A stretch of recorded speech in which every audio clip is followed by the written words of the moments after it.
अस्सलाम वालेकुम students, I am सिदरातुल मुंतहा और आज का हमारा टॉपिक है साइटोप्लाज्म। स्टूडेंट हम स्टडी कर रहे हैं सेलुलर स्ट्रक्चर्स और फंक्शंस के बारे में।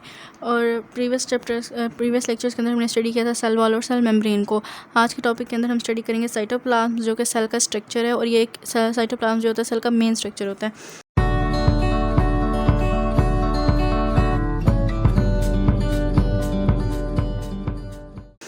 सबसे पहले अगर हम देखते हैं साइटोप्लाज्म, तो जो साइटोप्लाज्म होता है वो बेसिकली टू वर्ड से मिलकर बनता है। First is the cyto and second is the plasm. So cyto means cell and plasm mean होता है प्लाज्मा या फ्लूइड होता है मीन वाटरी सब्सटेंस, ठीक है, वाटरी मटेरियल।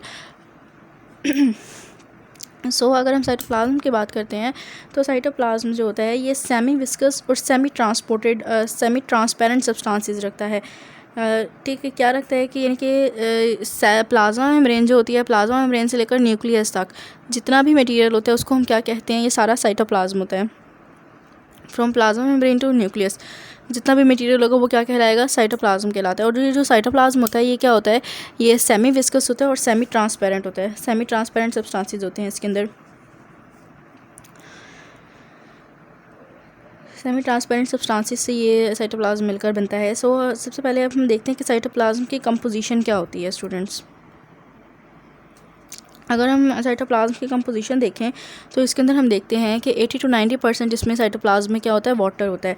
ठीक, यानी कि वाटर से मिलकर बनता है, क्योंकि हमने देखा था कि ये सेमी विस्कस और सेमी ट्रांसपेरेंट सब्सटेंसेस होते हैं।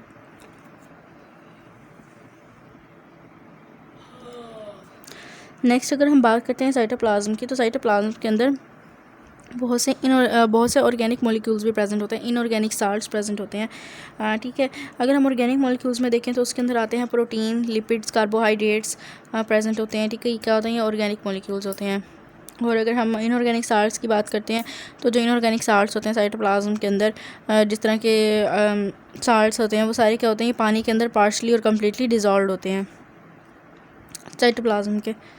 ठीक, नेक्स्ट अब हम बात करते हैं कि साइटोप्लाज्म का फंक्शन क्या होता है स्टूडेंट्स। अगर हम इसके फंक्शन की तरफ चलते हैं तो हम देखते हैं कि इसका सबसे पहला जो फंक्शन होता है साइटोप्लाज्म का वो ये होता है कि ये जो होता है ना, साइटोप्लाज्म वो प्लेस होती है जहाँ सारी ऑर्गेनेलीज रह रही होती हैं। ठीक, जितनी भी ऑर्गेनेलीज हैं, ऑलमोस्ट 9 ऑर्गेनेलीज हम इस चैप्टर नंबर 4 के अंदर डिस्कस करेंगे। जितनी भी ऑर्गेनेलीज हैं, next nucleus, plastid, endoplasmic reticulum, ribosomes, Golgi apparatus, centrioles हैं, नेक्स्ट वैक्यूल्स हैं हमारे पास। जितनी भी ये सारी की सारी ऑर्गेनेलीज हैं, किसके अंदर हम स्टडी करेंगे, इसी चैप्टर के अंदर स्टडी करेंगे। और ये सारी की सारी जितनी भी ऑर्गेनेलीज होती हैं ये साइटोप्लाज्म के अंदर रह रही होती हैं। साइटोप्लाज्म इन ऑर्गेनेलीज को स्पेस प्रोवाइड करता है रहने की। जब ऑर्गेनेलीज उधर रहती हैं, साइटोप्लाज्म में रहती हैं, तो जो उनके जो जितने भी केमिकल रिएक्शंस होते हैं या बायोकेमिकल रिएक्शंस होते हैं वो सारे किस में होते हैं, वो सारे के सारे साइटोप्लाज्म के अंदर आकर होते हैं। फॉर एग्जांपल, जिस तरह के अगर हम एक बायोकेमिकल रिएक्शन देखते हैं, उसके अंदर बायोकेमिकल रिएक्शन के अंदर आते हैं मेटाबॉलिक रिएक्शंस।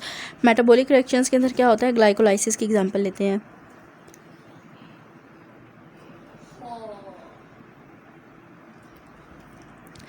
अगर हम बात करते हैं ग्लाइकोलाइसिस की, तो जो ग्लाइकोलाइसिस है वो भी प्रोसेस किसके अंदर हो रहा होता है, साइटोप्लाज्म के अंदर ही हो रहा होता है, सेल के साइटोप्लाज्म में हो रहा होता है। बेसिकली ग्लाइकोलाइसिस क्या होता है, ग्लाइकोलाइसिस होता है कि ग्लूकोज की ब्रेक डाउन करना, यानी कि जब सेलुलर रेस्पिरेशन हो रही होती है तो सेलुलर रेस्पिरेशन में ग्लूकोज को ब्रेक डाउन कर देना, ये भी क्या होता है, ये साइटोप्लाज्म के अंदर अकर होता है। क्यों होता है, क्योंकि जितनी भी सेल की जितनी भी डिफरेंट ऑर्गेनेलीज हैं वो सारी किसके अंदर प्रेजेंट होती हैं, साइटोप्लाज्म के अंदर प्रेजेंट होती हैं। ये क्या होता है, बेसिक साइटोप्लाज्म जो होता है ये मेजर कंपोनेंट होता है सेल का, जिसके अंदर जितनी भी रिएक्शंस होते हैं वो सारे होते हैं। जिस तरह अगर हम बात करते हैं ऑर्गेनेली या प्लास्टिड है, वो प्लांट के सेल्स के अंदर प्रेजेंट होती है, एनिमल्स के अंदर प्लास्टिड प्रेजेंट नहीं होता, वो साइटोप्लाज्म के अंदर मौजूद होती है। प्लास्टिड वो एरिया होता है जहाँ पे मतलब हमारे पास डार्क एंड लाइट रिएक्शंस अकर हो रहे होते हैं। अगर हम देखते हैं कि जितने भी रिएक्शंस है, डार्क रिएक्शंस है, लाइट रिएक्शंस है, ठीक है, सारे किसके अंदर हो रहे होते हैं, ये साइटोप्लाज्म के अंदर हो रहे होते हैं। अगर हम अपनी रेस्पिरेशन के प्रोसेस की बात करें तो रेस्पिरेशन का जो भी प्रोसेस है ये भी किसके अंदर हो रहा है, ये साइटोप्लाज्म के अंदर हो रहा है। क्यों, क्योंकि ये जो जितनी भी ऑर्गेनेलीज होती हैं सेल की, ये सारी की सारी साइटोप्लाज्म में रह रही होती हैं।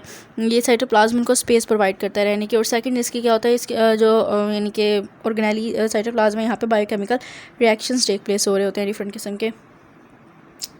नेक्स्ट हमने इसकी एग्जांपल डिस्कस की थी अभी ग्लाइकोलाइसिस, जिसके अंदर हमने ब्रेक डाउन ऑफ ग्लूकोज की बात की थी कि जो हमारे सेलुलर रेस्पिरेशन के दौरान में ग्लूकोज की ब्रेक डाउन होती है तो इसको क्या कहते हैं कि ये ग्लाइकोलाइसिस कहलाता है। ठीक है, thank you so much student. इसी के साथ हमारा जो छोटा सा टॉपिक था साइटोप्लाज्म ये एंड होता है।